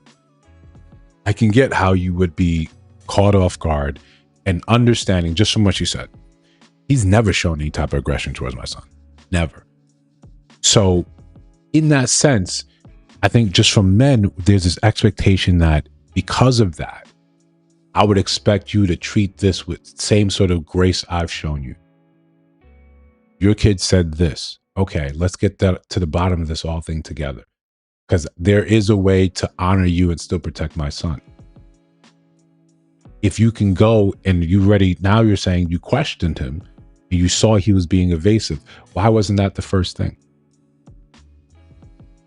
Why wasn't that the first go-to? But I get it. Part of that is like, I have to protect him. But if we're in this position where you have to protect your son from me, the stepfather or the damn male father, it destroys this illusion of what we've been trying to build here. And we can't take it away. Say, no, this is what mom's supposed to do. It's a tough thing to sort of balance out. I think it's wild. Yeah. Age of the son is 13. Right? That's difficult, right? Right. She gave the husband zero benefit of the doubt. Zero. For those of you that have ever been on the side where, and sometimes it happens with parents, sometimes it happens at work with supervisors. Someone says something and that's the story that's being believed. Flat out. Full on. And we see that so many times in our society now. Cops are called and they look at the woman and whatever she says, now you're in handcuffs and it takes them, 36 hours to suss out. Oh, wow. We should have gotten the other side of the story. We should have done more of a due diligence, but in our rush to protect, in our rush to defend, especially when it comes to children, I've got plenty of friends who their baby mamas made the accusation in court. And what's the famous one? That, he touched the child. The court's not going to say, let me hear his side of the story. They're immediately going to separate and investigate. And you think, well, because of the child, yeah, this makes sense. All the while, the father has to bear the brunt of that, the accusation, right? The loss of reputation, of status, maybe his job, maybe now a record, now introduced in the criminal justice system because an accusation was made. And it doesn't seem to matter who actually started, where it came from. It's just enough. It's just enough to get the ball rolling. But in that very split moment, we can use a completely different analogy. And we've seen stories where a man is saying, you and your girlfriend, you and your man, you're at a party, right? And then there's a guy that's flirting. Your ex is there, and you guys are having a good old time talking. Turns out it's been more than that. You guys have been sleeping together. Husband finds out right then and there. Fight breaks out. Both these men fighting over you. Both are bloodied. You run to the ex to make sure he's all right. That kills your man right there. That split-second decision right there, that kills him. That split-second decision shows what is the most important thing to you. Not the words. And not the words. Not what you've been telling me every night. So thankful I'm here. We're building this family together. We have our own kid. We're married, all that. In that decision, when you just say, I don't give you any grace. I don't even look towards you to say whether or not this, hey, what's going on? What do you think's gotten into him? I know you would never do that. You've never shown an inkling of any of that towards him. Mm-mm. You're such a great role model for him. Let's go find out what's going on. Same result, right? Except you keep your marriage. Instead of thinking, I have to believe what this child is saying at all times. We act like children don't lie. Don't have the capability of it. Don't often do it. Sometimes do it to hide things that aren't really that big of a thing. But the consequences of it are there. So at one point you can say, yeah, man, he's protecting himself. He's doing the right thing. He's looking and saying, no, I can't be part of this. I can't be party to this because of just how troublesome it is. I think this is a tough one where you land on that. You know? You don't date girls with exes. That's the solution. Hella simple. Oh, you've ever looked at a man? This will never work. This will never work. But again, subscribe to the channel. Double tap that screen. You know, all the good YouTube stuff. Right? Let's go into our little final segment. Right? I'll see you over there.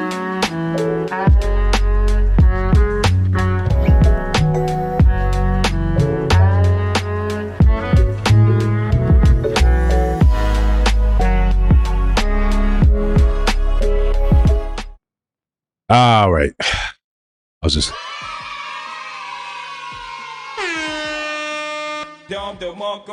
All right. Let's talk tricking. Right? Let's talk tricking. What is tricking? Right? By this is not saying we endorse the following definition of tricking. We're not saying that. But I think it's a good starting point because, you know, a lot of you people here are super innocent. You would never think about anything like this. You guys are stand-up people, part of society. Right? Salt of the earth. You don't know what tricking is. But let's start so then we can debunk or we can add or subtract or see what actually makes sense. Because you know a lot of the definitions today are going to be leaning in a certain way in which is simply advantageous for the speaker. Right? We're not jumping off the cliff just because all our friends jumped off the cliff. Blair, if you jump off a cliff, I'm curious. Frightfully curious why you did it, but I'm not gonna follow you. Tricking, courting, and providing. They're all three different things. Tricking is doing things for a woman with intent of sexual favors or to try to get a woman that you know you could never get without those things. Courting, buying flowers, taking her on dates, buying her nice things, and doing things that make her happy because you genuinely like her, you're genuinely interested, and you're actively pursuing her, meaning you are showing intention with the way that you deal with her. That is called courting. All right. We got courting and we got tricking. So tricking is I just want to sleep with you. So the outcome is because I want your body, I'm willing to essentially pay. Right? I'm paying. tricking is always in a monetary sense. It's never, oh, he was tricking on me. He read to me for 3 hours. It's never been that. It's buying me something. It's taking me shopping, paying for something extravagant, exorbitant. Tricking. Because I want to sleep with you, I'm trying to buy an outcome. That's the most polite way we can put it. I'm buying an outcome rather than I'm just saying, I'm trying to sleep with you as if you're a professional, but we're going to add extra steps. That way we can call it tricking. But essentially, when you let the stew simmer, right? When you let the pot kind of just simmer for a little bit, when you're left with the roux, it's prostitution, right? Right?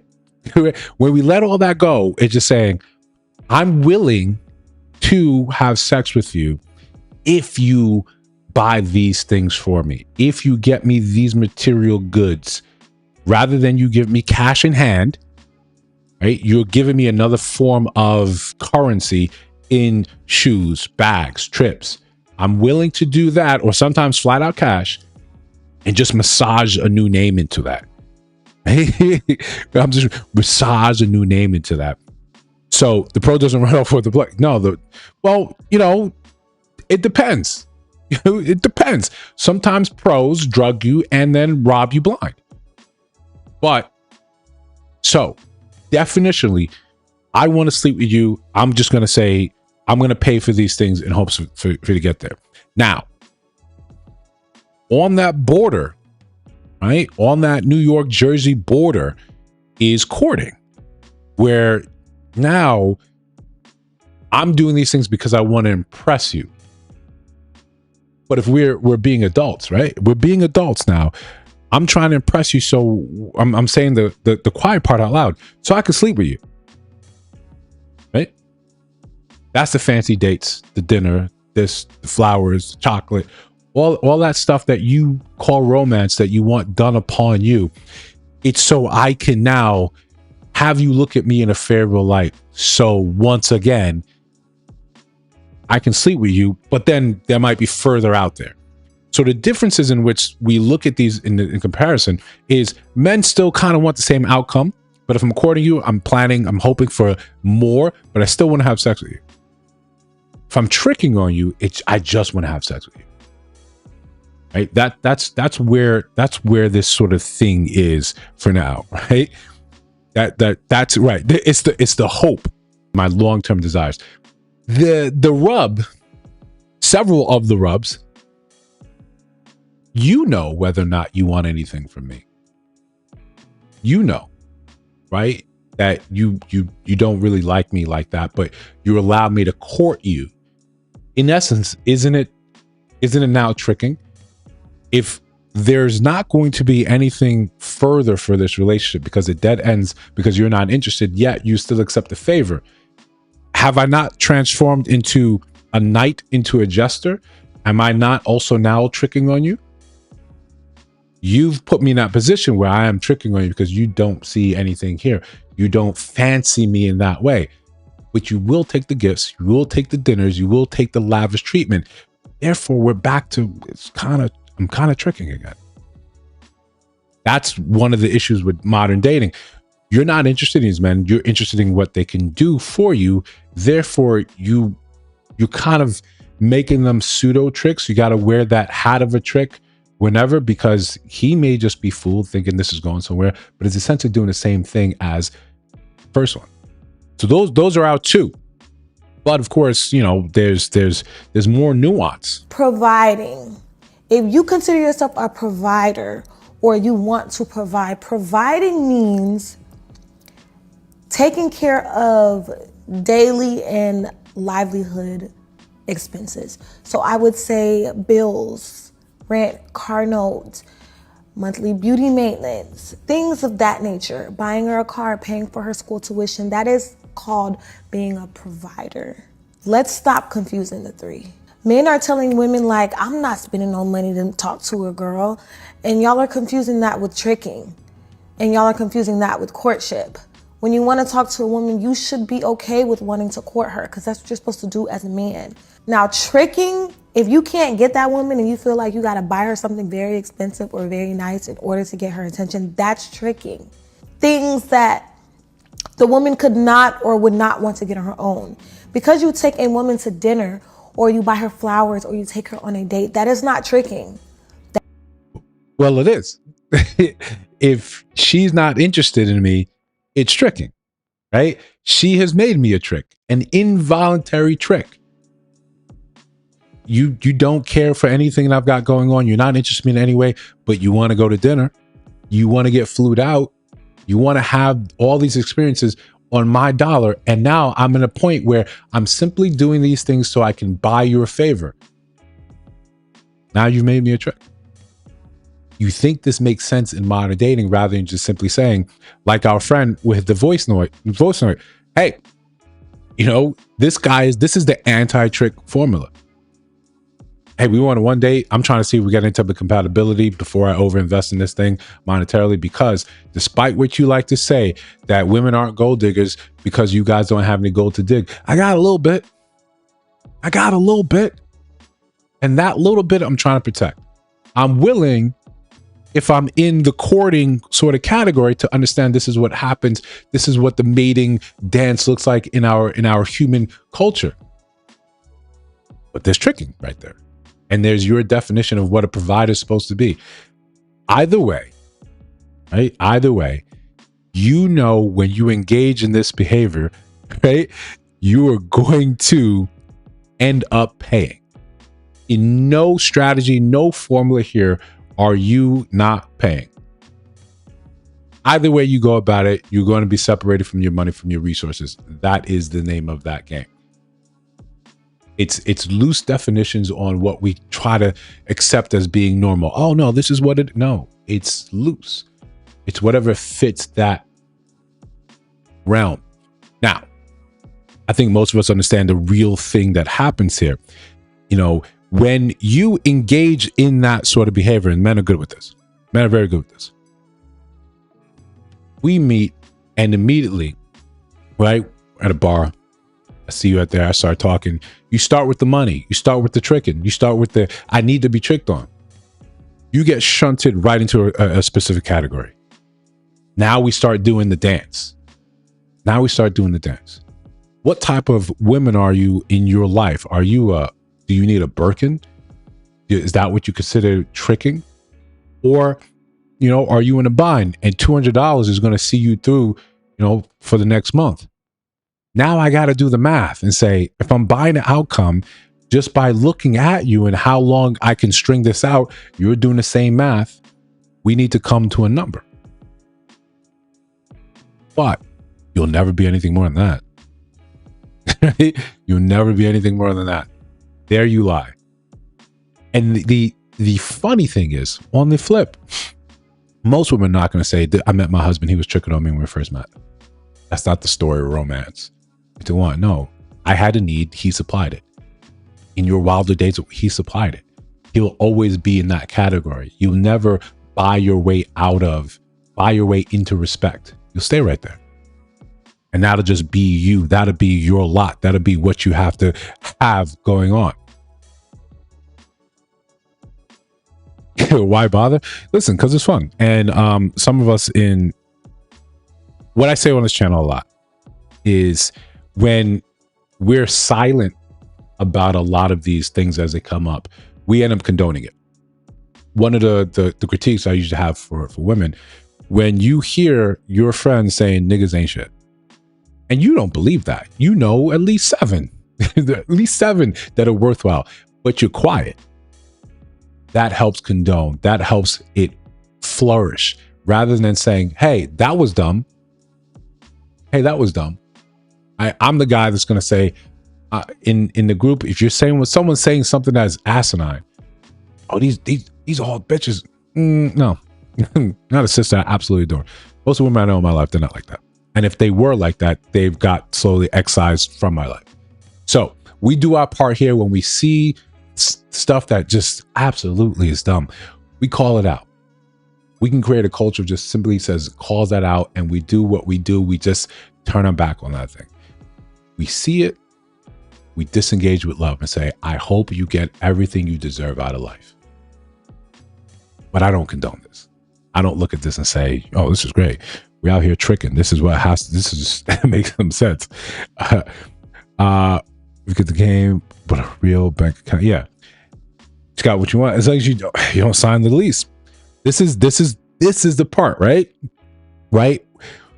We're playing this game now where I have money, an undisclosed amount of money. You don't know how much you need to give up the goods versus what's in my discretionary trick account.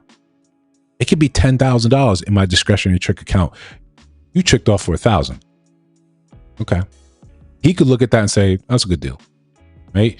You are something that I can never get on my own outside of just flat out paying professional. But here right now, this is what it is. This was the cost. Good deal. Fair exchange, no robbery. Everyone walks away happy. The issue arises, right? Obviously, what we hinted at earlier about the cedar parts of when you get into that lifestyle. The people that tend to trick on you, the people that have fast money, the people that didn't earn it, the people that don't know the value of the dollar, the money. They just simply say, hey, you're here now. Here's the fast cars. We're in Miami. Here, I'm throwing money at the strip club. It's not mine, right? I robbed your grandma for it. I wiped out her 401k. One Apple gift card at a time. She fell for it. I took that money and ran with it. And now I'm using the trick off. I'm using it because my life is led from 1/4 mile at a time, right? That's a deep cut if you know it. 1/4 mile at a time. This money came in quick. It's going to go out even quicker. I don't have time to really form real relationships. I'm not a man of substance or quality, but I got money to trick on her and she's willing to go. She's willing to go. And then what we end up seeing is more and more women willing to go. That's what has the rest of us like kind of in an uproar. How many of you looking normal women are saying, shit, let me run to Miami? And then you got someone there teaching you exactly what you need to do. They said you a madam. Tell them broke ass hoes. Let me ask yourself a question. When City Girls was making a song, they was a madam. When Trino told y'all look her fucking crack, she was a madam. This is the point right here. When we see these these conversations happening, when we see these things, especially in the Black community, and no one just step back and say, hey, what do you mean by that? When you make songs, and then when people ask you, do you want your daughter to be a city girl? Oh, absolutely not. Absolutely not. Why can't your daughter listen to WAP, Cardi? Well, because you know what this is about. You know how it infects people. And then they become wrapped up in that. We're seeing some of the effects now where little girls, young girls are caught up in that. You're trying to be a scam. You're trying to spend that. You got no issue doing these things because you heard it and it's so influential to you because you've got no borders. You got nothing to filter out what is being told to you. Then you have women online, grown women telling you need a trick. This is how you get money from the tricks. This is what it is. Not highlighting any of the real danger, not highlighting what can happen. You go down there and how many women constantly end up disappeared, especially Black and brown women who are underreported. You simply went missing. You think about it. Think about it for a sec. A hot sec, right? A hot sec. You started giving men your Instagram, your social media instead of your number for safety. We all know that's what it was. Men, we understand that was part of the game. I went up to talk to you. You were really not comfortable, but you say, it's not a hard no, but it's a maybe. So here's the instant. Personally, I'm not taking instant. You're just not interested, right? I'll walk that off, right? I'll just walk that off. I'll take that out, no problem. But it's because, you really weren't about it. Ooh. Understandable. That's fine. So we go from that to now, okay, I'll meet you. Let's plan a date. Boom, boom, boom. Here, I got reservations for 7. Right? We'll meet up there because why? You don't want me to know where you live. I'm still a stranger. I'm a stranger. It makes sense. I get it. But you'll be flued out to a stranger. You abandon this sense in logic on one hand and say, no, cool, fly me out to an island where I may not even speak the language. Fly me out across the Atlantic. Fly me out to somewhere in the Caribbean. Fly me out to somewhere in Mexico. To someone I've never really met. Someone I don't really know. I know his Instagram handle.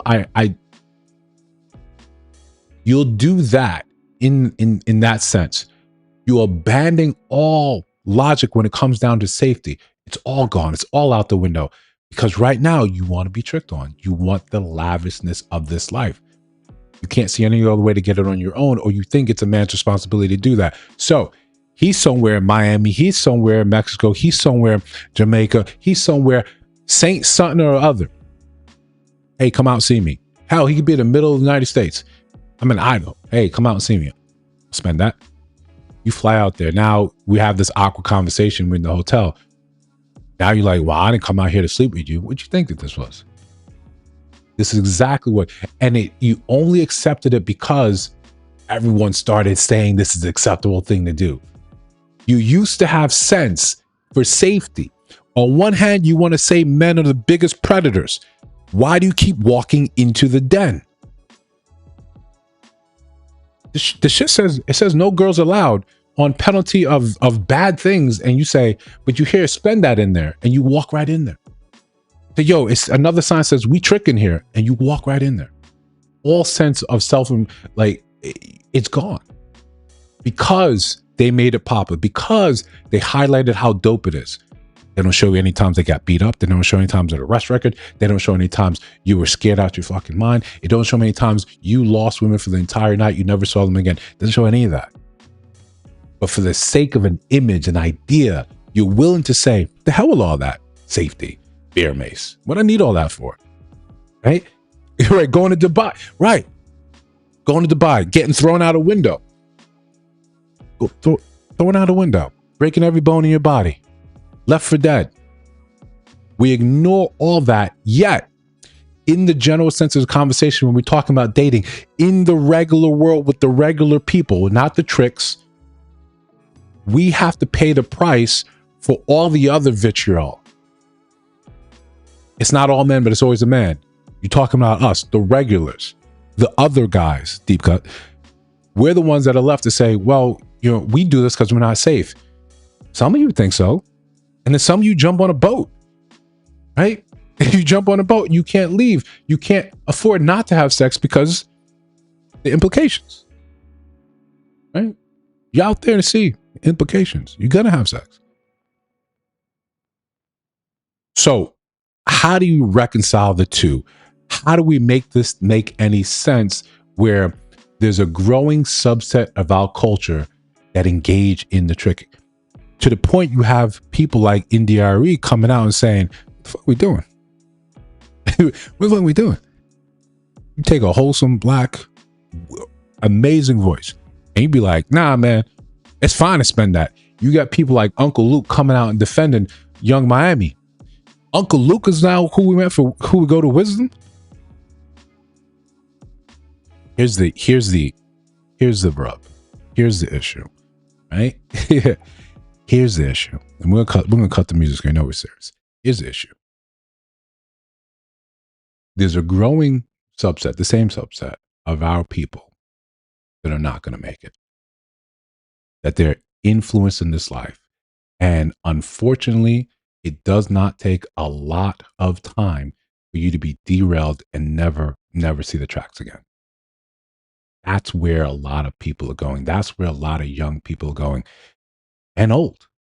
They've lived that life. It's easy to justify this sort of, I can't even call it toxicity to the spirit, this plague. You think that it's okay for you to behave like that, like there's no repercussions for that. And sometimes the repercussions are your life. Sometimes the repercussions are just your sanity, your mental health, and how you move forward later on in life. The inability, that world gets you stuck. It's mired in all that glitters. It looks phenomenal. It probably feels even better. But once you have someone willing to take a bunch of money and throw it in your face, just smack you. Have you ever been smacked with 50 grand? It's got to feel good. It's got to feel amazing. You just don't feel that little part of your soul that got darkened, right? And charred off. And now this is now part of you and what you expect. We joke a lot about it when it comes down to kinks. How some things you don't activate, like an achievement when you used to play Xbox. Achievement unlocked, boom. Sharpshooter. Some kinks you don't activate because that becomes part of who you are now. Remember, if those of you guys are millennials, there was a time when liking feet wasn't prevalent. Wasn't just like accepted. Now it's completely accepted, completely normal. Slowly over time, these things become part of who you are. I don't want to say just in the Black community, but part of our culture in the United States, in the Western world, this idea that you're supposed to behave like this, to take care of a woman. There's no difference between that dude, Pop B, who's talking about you got to pay all the bills. There's someone sitting there throwing 50 grand in your face and you being ecstatic over it. Someone that's coming and saying, do these things so I can do this to you. Do this. When I do this for you, it eliminates the ability for you to choose, for you to get to tell me no. I tricked on you. I bought you the shoes. I flew you out here. I took you to Paris. And now you're going to say no? It just so happens we're off the coast of you don't know where it is and you're shit out of luck on a yacht. The implications. What do you do now? You lost the autonomy, the ability to say anything about anything. For such a long time, you fought, you argued, you championed all the women that came before you, so you had the choice to decide what you wanted to do. You wanted your autonomy from men. You wanted your education. You wanted the ability to say, I know what's best for me. This is why we have to accept it. This is why we say we get it. But when you make these decisions and you go out and you want that type of lifestyle, and then you turn around and men say, hey, I'm good on it. You come back to the reality, you come back to this side of the dating pool, and then you get upset. Why can you not find mates? Why can you not find a man that's willing to do anything with you? You think that part of you is hidden. You think because it happened and no one else is around, you reek of it. Women like that, you reek of it. Men like that, they reek of it. You don't have difficulty spotting them and saying, this is the life you kind of like to lead. This is the type of person that you've become. It's in your mannerisms. It's the way you speak. It's the way you speak on others. Despite the claim, you just got to go to therapy. You're hooting, hollering, you're ultra masculine because you live that life of cause and effect. Pay for this, you get this. When you stop being important, when your physical womb stops being important to you, what do you think it happens? What I say all the time in a couple of videos, all the time. The minute you put a price on it, it's cheap. The very second you give it up for this, it's cheap. It's cheap. You don't, I would never do this. You see countless women engaging in that, being fine in that, and thinking that this is now somehow you get to dip a toe in that and come out clean. This is who you are now. It's part of you. It makes it harder for you to bond with people later on.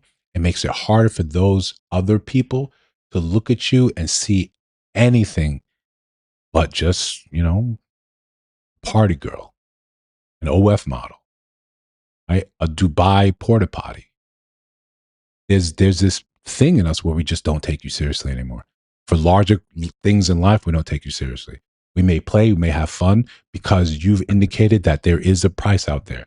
There's a willingness. You no longer have this barrier of importance, of innocence, of sort of being sheltered, being taken care of value. You just say, there's a price and you could probably meet it depending on what you need, depending what time of the month it is. Are we closer to the first? Are some bills due? Car note, insurance? You have a kid that doesn't have supplies for school? Now that you're on the menu, it's cheap. The minute I see your name on there, it's cheap. I could put my little duckers together and you're the most beautiful IG model I've ever seen. If Brittany Renner was out there selling it, she'd do phenomenally well. It would just continue to cheapen her. Kind of the way people look at her now. You engage in that lifestyle. You put it forefront. You have no shame behind it. And then you get surprised when men just say, cool. Cool. That's not for this dating pool. That's not how we operate in civilized society. As much as it's degrading, we still want to hold ourselves to a certain point and say, that's not really what we want with our women. That's not what we want, the mother of our children to go and be teaching. Oh yeah, no. Go away to college, enjoy yourself, do what you want, hop on whatever. Make sure you get what you get. Make sure you don't leave there with nothing in your pockets. Don't come here with empty pockets and wet ass. Don't you dare do that. Then we wonder, well, how come I can't find good men? They smell you. But again, subscribe. I hope you guys enjoyed our Subscriber Sunday. That was a little deeper than I thought it was going to get. But again, double tap the screen, like the stream, share it, let people know, hey, we have some fun on Sundays, right? We have some fun on Sundays. We have some good conversations. I think I missed a couple of things in the chat. Yeah. Uncle Luke was absolutely a hypocrite. Absolutely a hypocrite. He saw us young men through some trying times, right? Through some trying times. Yeah, it's as long as you get that bag. That's a mentality. That ends up being the absolute poison. Right there. Everything's justifiable because you're getting paid.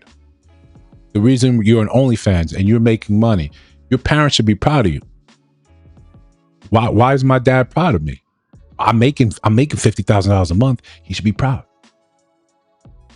When do we get to the point, especially amongst our family, where the ends justify the means? As long as you're getting paid, who cares? I know we all love Snowfall, right? But Franklin was wrong often. Right? It's not just business, not business. Sometimes you matter. Sometimes it's fine to set aside the money if you can maintain some sort of dignity in this world. If you don't have to just be another one. Think about how you scroll on Instagram and how every so often or more than every there's an OnlyFans girl. There's a link in bio. Have you ever looked at that person like Playboy? Do you ever stop and I'm gonna read these articles? One thing, I talked to Blair about this a long time ago. I was running, I wouldn't call it experiment. I was just curious. When you would come across a woman's page, very pretty woman on Instagram, and a bunch of followers, 100,000 followers. And then she had a link for her YouTube. Okay, so let me go on YouTube. It's a long format. Want to see what you actually have to say, because here I see the goods, I see the ass, I see all that. But on YouTube, I get to know more about you, more of your personality. You come, those subscribers don't translate, the followers don't translate, because people here are just here for the visual. Actually, I don't care what you have to say. I was never here for the words, right? I was never here for Playboy's articles. I was here because you looked away. The only reason half the stuff you have to say matters or your platform is because you're pretty. Think about how many times you'll go scroll on TikTok. You scroll and look. How many people have platforms? You're just pretty. You're just pretty, right? You won the genetic lottery. Maybe you didn't have sex with a fifth cousin, and this is what happened. Just pretty. And now we listen to you. Now you tell us stuff about tricking. Now you tell us all this stuff about what we should be out here.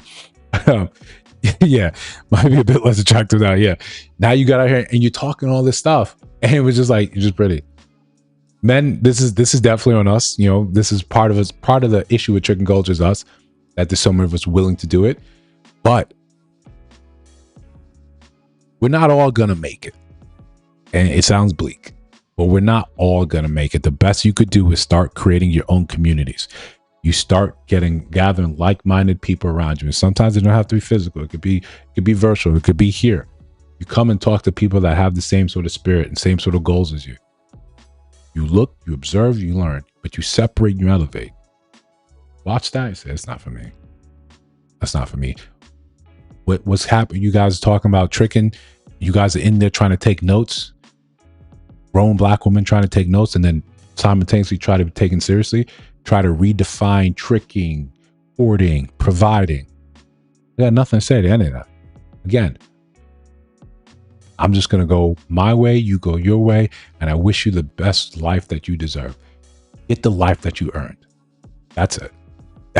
that's right. That's how I smooth exit. Separate with love. You get everything you got coming to you comes to you. I hope that sincerely. And then when time does what it does, and you live in that life, and you get replaced by younger, more nubile, more flexible, more women willing to go the farthest distance. They're willing to go to Dubai. They're willing to be the porta potty. You not. You still have these standards that you hope. You still try to go back, make it back home every other Sunday, see your family. No, some of these people don't. This is their life. This is the claim to fame. Working, having a job, having a 9-to-5 is increasingly becoming a thing of the past. They got to get their bread. OnlyFans doesn't pay like pretend like it does. Only the top the creators. So the rest of those people, they got to find a way. And then here come men saying, yeah, man, we went to the Lambo all weekend in Miami. We got a bunch of money that we didn't earn, but we got our hands on. Let's have some fun. What are you supposed to do for that? Outside of observe, you point, you let your kids see that's not what you should be doing. That's not how you should be moving. And you go about your business. Right? Right. It's morals, it's not standards.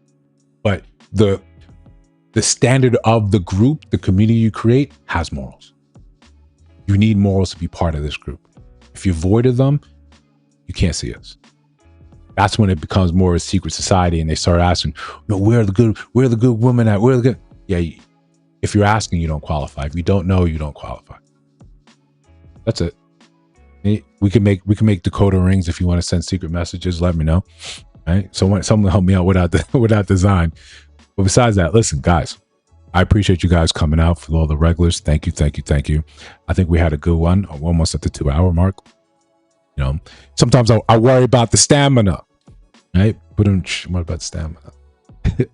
Besides that, guys, I'll hopefully see a bunch of you on the next one. Money, yeah, we do Monday tomorrow. We got some stuff to talk about.